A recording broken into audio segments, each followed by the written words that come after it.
প্রথমবার যাচ্ছি কলকাতাতে ঠাকুর দেখতে, তাই সকাল সকালে আমি সমস্ত জিনিসপত্রগুলো কিন্তু বের করে নিয়েছি গুছিয়ে নেওয়ার জন্য। এখানে আমি হাতের কাছে সমস্ত জিনিসপত্রটাকে আগেই তো রেডি করে নিয়েছি, কিন্তু এটাও ছিল 70% মতো। এখনো কিন্তু 30% জিনিসপত্র বের করতে হবে বা বাগাতে হবে।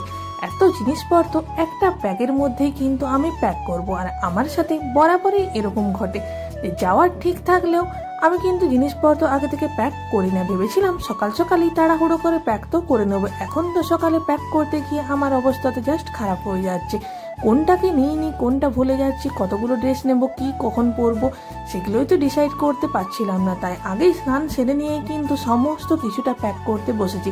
এক এক করে সমস্ত জিনিসগুলোকে ব্যাগের মধ্যে কিন্তু ঢুকিয়ে নিচ্ছি। তবে এই ব্যাগটার মধ্যে ধরবে কিনা সেটাও তো বুঝতে পারছিলাম না। এত দূর রাস্তা যাবো, তাই ক্যারি করতে তো অসুবিধা হবে, তাই একটা এরকম স্কুল ব্যাগের মধ্যে ঢুকিয়ে নিচ্ছি যাতে আমার বইতে কিন্তু সুবিধা হয়। তবে ব্যাগটা না প্রচন্ড পরিমাণে কিন্তু ভারী হবে।